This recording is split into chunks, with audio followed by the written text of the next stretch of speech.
Assalamualaikum warahmatullahi wabarakatuh. Anda berada di Minggu Misteri bersama Den Bagus Channel Mistis.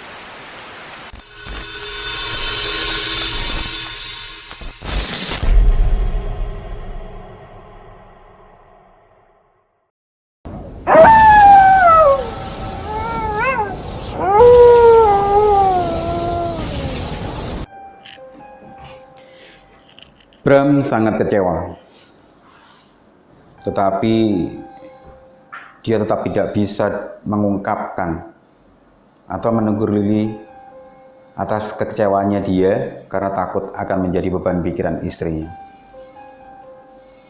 Lalu kemudian Bram mengantarkan ibu mertuanya untuk pulang ke rumahnya yang tidak jauh dari tempatnya. Lili terus bersikeras untuk tidak menghiraukan apa yang dilakukan oleh ibunya.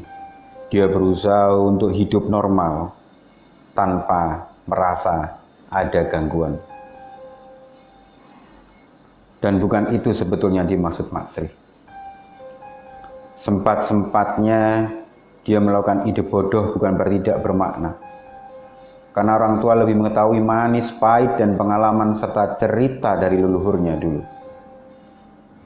Tepat setelah adzan Isya berkumandang, Bram belum juga datang. Hati Lili menjadi resah. Mungkin saja dia bermain di luaran dengan teman-temannya. Keadaan yang sedang hamil telah menjadikan Lili stres berat. Mana lagi dia masih kepikiran dengan perkataan tetangga yang menyebut ibunya gila. Dan belum lagi teror pocong ireng yang selalu mengganggu ibu hamil. Lili hanya menunggu di ruang tamu di dalam rumahnya. Sesekali dia mengelus-elus perutnya yang sedikit buncit. Dan waktu terus berlalu. Dan tepat pada 10 malam, tidak ada tanda-tanda kedatangan suaminya. Bram sudah kelewatan batas dan tidak menjalankan amanat dari mertuanya untuk menjaga Lili. Dan saking lelahnya Lili menunggu suaminya, dia tertidur di ruang tamu.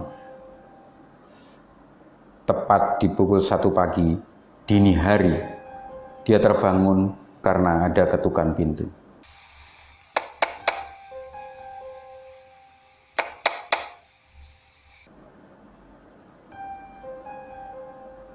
Tidak usah pulang sekalian, tidur di luar.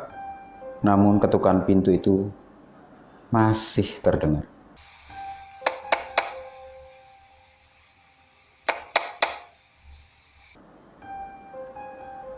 Dengar tidak?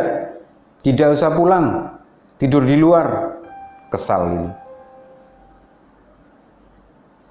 Namun tetap saja pintu itu diketok. Tapi berbunyi duk, duk, duk, duk. Suara itu tidak hilang, masih berbunyi di kesunyian malam. Lili merasa aneh, suaminya tidak pernah seegois itu. Dia memberanikan diri kemudian melangkah untuk membuka pintu. Dan setelah pintu itu dibuka dengan pelan, kiranya dia akan mendapati suaminya dan langsung memeluknya untuk meminta maaf. Namun tertampakkan olehnya sosok pocong ireng dengan pandangan yang mengerikan menatap wajahnya. Dan sangat busuk baunya. Wajahnya tak bisa dikatakan lagi hancur berantakan. Lili shock. Dia memegangi perutnya dan segera melangkah mundur. Tangannya meraba-raba daun pintu untuk segera ditutup. Namun apa daya, kepalanya langsung pening. Lili terjatuh tepat di depan pintu. Dan kemudian tiba-tiba hari telah subuh. Azan subuh telah terdengar. Bram terkejut melihat istrinya tertidur di depan pintu rumahnya. Darahnya berceceran dari kakinya, kemungkinan besar adalah kontraksi dari perut Lili. Dan kemudian Bram segera membawa dukun bayi. Barangkali cara ini lebih efektif. Isu teror Lili oleh pocong ireng begitu cepat menyebar luas. Para warga membenarkan teror itu ada. Dan apa yang dikatakan dukun bayi kepada suami Lili? Istrimu kebanyakan pikiran. Bayimu masih bisa diselamatkan, tapi si pengganggu itu bakal terus mengganggu terus istrimu. Dalam kondisi itu, Lili masih shock. Dia masih rebahan di atas tempat tidur.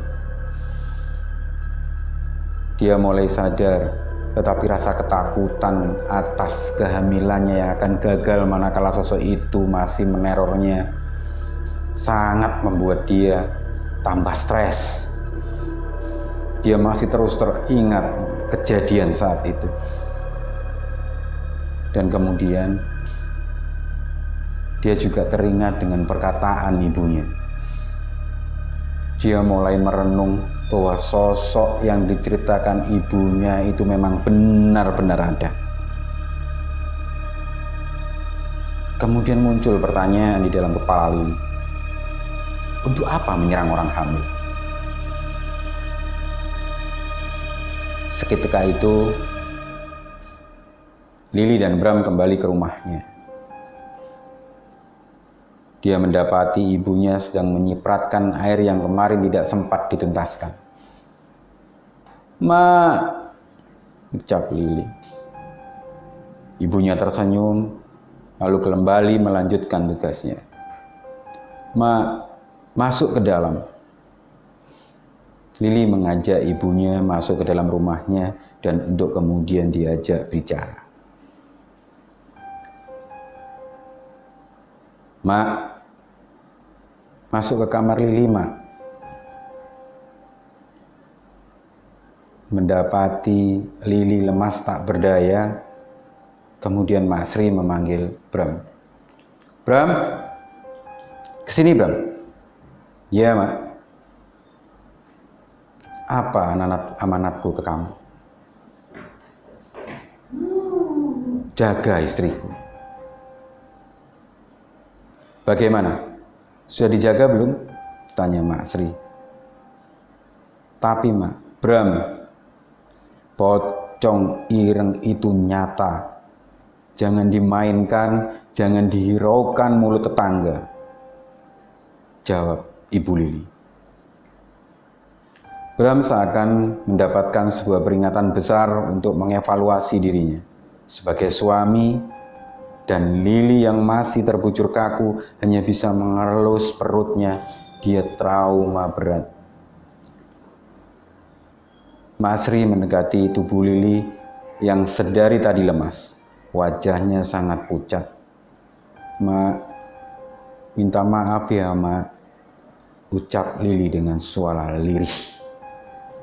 "Nah, jangan merasa salah. Perbaiki titah yang sudah diucapkan." "Pocong itu, Mak. Pocong itu, Mak.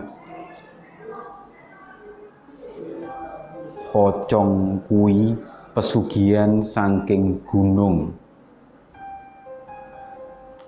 Korban akan digadaikan dengan kekayaan, namun syaratnya sangat ekstrim dan berbahaya," ucap Mak Sri. "Apa itu, Mak?" tanya Lili. "Sing mulakne rasah ngerti awit jejeran mayat, pocong kuwi bakal dadi urunan kang ditrahke ing anak putu," jelas Mak Sri. "Hah? Ungkapan apa itu?" tanya Lili. "Intinya, jika telah mengawali semua yang tercium seperti mayat akan didatangkan, lalu jika gagal maka akan berimbas pada anak cucunya," ucap Mak Sri. "Berarti sudah bau mayat," percakapan terhenti. Mak Sri kembali ke depan rumah. Mak Sri kembali menyipratkan air itu di depan rumah Lili. Para tetangga pun melihat, hanya bisa melihat tanpa ingin mengganggunya.